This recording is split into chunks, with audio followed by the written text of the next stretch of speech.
Manajemen sumber daya manusia.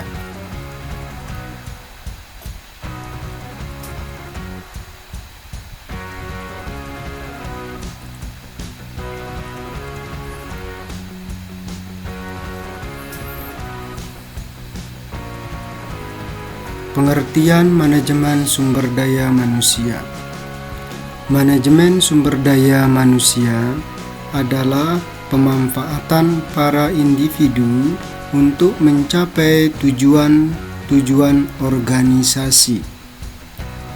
Tujuan manajemen sumber daya manusia adalah meningkatkan kontribusi produktif para karyawan bagi organisasi secara strategik, etis, dan bertanggung jawab.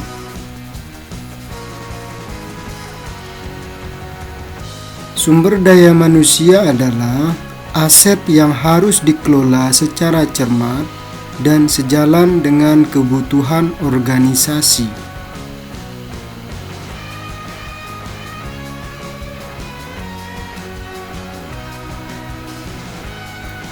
Apa perbedaan manajemen sumber daya manusia dengan manajemen personalia? Dalam istilah manajemen personalia, terkandung pengertian bahwa karyawan atau personalia hanya dianggap sebagai salah satu faktor produksi saja, yang tenaganya harus digunakan secara produktif bagi pencapaian tujuan perusahaan. Sedangkan dalam istilah manajemen sumber daya manusia, terkandung pengertian bahwa karyawan sumber daya manusia yang ada dalam perusahaan merupakan aset atau kekayaan milik yang berharga perusahaan, sehingga harus dipelihara dan dipenuhi kebutuhannya dengan baik.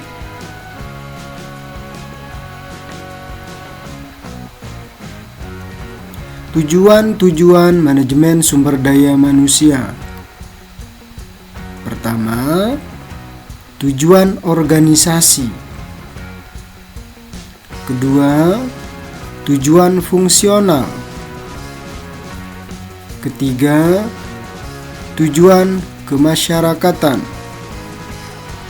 Keempat, tujuan personal.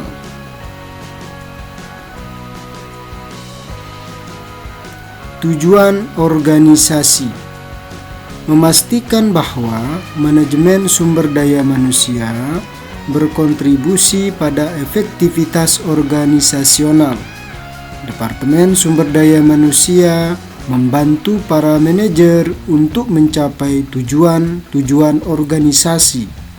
Dalam hal ini, para manajer tetap bertanggung jawab penuh atas para bawahannya. Departemen Sumber Daya Manusia hanya memberikan dukungan dalam hal-hal yang terkait dengan pengelolaan sumber daya manusia. Tujuan fungsional.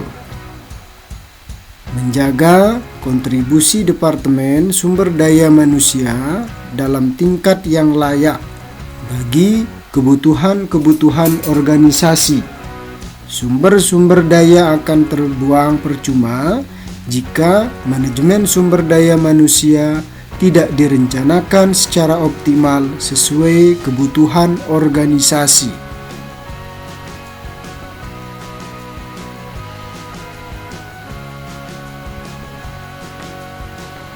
Tujuan kemasyarakatan.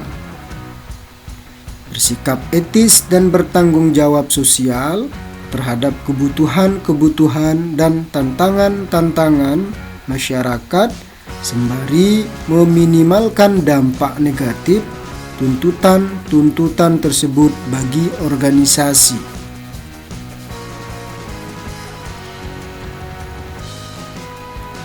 Tujuan personal.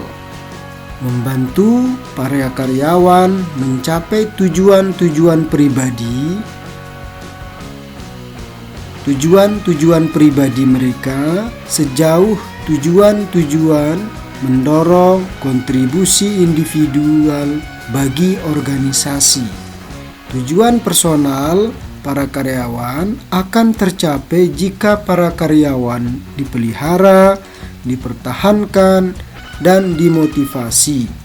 Jika tidak demikian, kinerja dan kepuasan karyawan akan menurun dan karyawan bisa meninggalkan organisasi.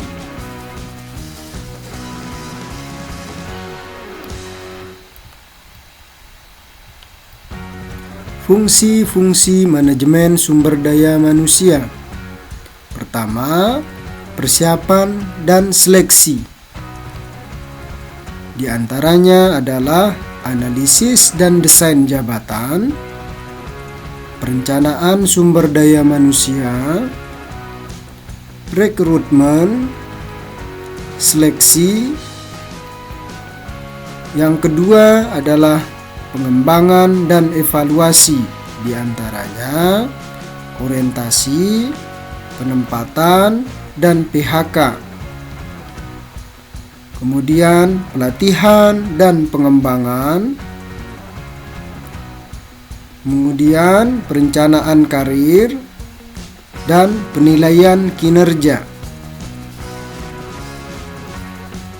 Yang ketiga adalah kompensasi dan proteksi, di antaranya upah atau gaji, insentif, tunjangan, dan layanan.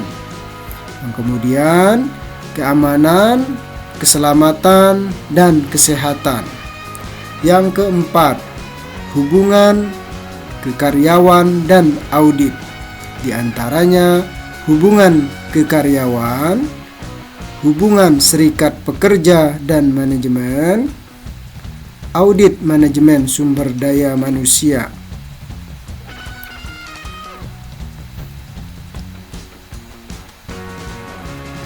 Penyediaan staf.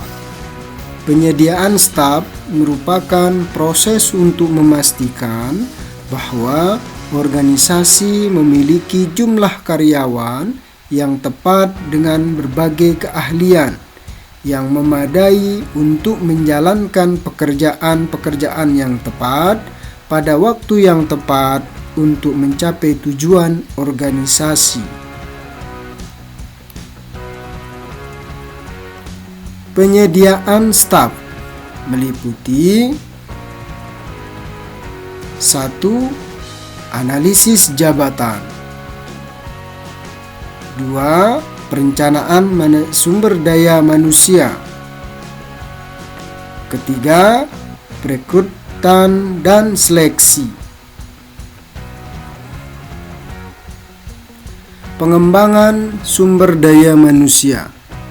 Pengembangan sumber daya manusia adalah fungsi utama manajemen sumber daya manusia yang tidak hanya terdiri atas pelatihan dan pengembangan, namun juga aktivitas-aktivitas perencanaan dan pengembangan karir individu, pengembangan organisasi, serta manajemen dan penilaian kinerja.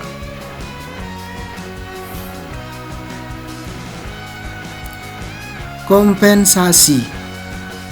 Kompensasi mencakup seluruh imbalan yang diberikan kepada karyawan sebagai penghargaan atas jasa mereka, yang meliputi kompensasi finansial langsung, yaitu bayaran yang diterima dalam bentuk gaji, upah, komisi, bonus, dan lain sebagainya. Kedua, kompensasi finansial tidak langsung atau tunjangan. Semua imbalan finansial yang tidak termasuk dalam kompensasi langsung seperti cuti dibayar, cuti sakit, liburan, asuransi kesehatan, dan lain sebagainya. Kompensasi non-finansial kepuasan yang diterima seseorang dari pekerjaan itu sendiri atau dari lingkungan psikologis dan atau fisik di mana orang tersebut bekerja.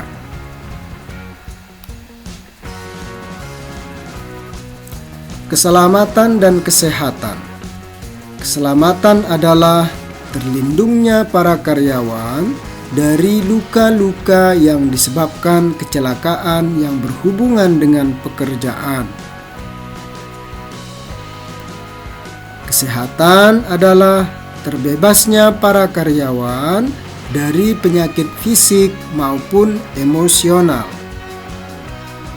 Kedua aspek di atas penting karena para karyawan yang bekerja dalam lingkungan yang aman dan menikmati kesehatan yang baik akan cenderung lebih produktif dan memberikan manfaat jangka panjang bagi organisasi. Hubungan kekaryawan dan perburuhan. Suatu perusahaan secara hukum harus mengakui adanya serikat pekerja dan berunding dengan iktikat baik jika para karyawan perusahaan menginginkan adanya serikat pekerja untuk mewakili mereka. Aktivitas sumber daya manusia yang terkait dengan perundingan kolektif seringkali disebut sebagai hubungan industrial.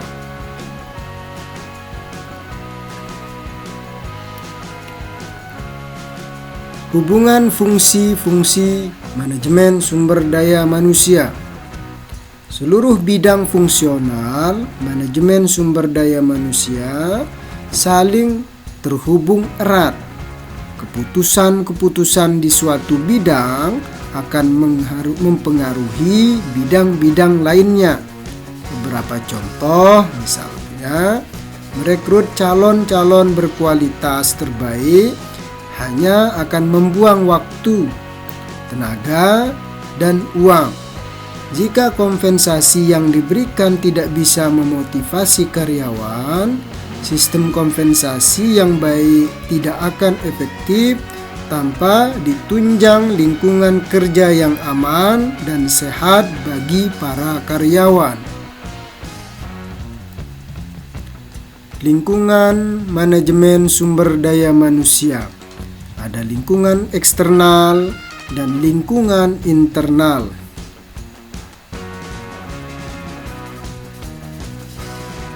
Faktor lingkungan luar.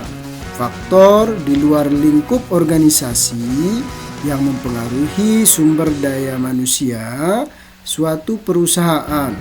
Pertama, pasar tenaga kerja. Di antaranya geografis, jumlah, perubahan.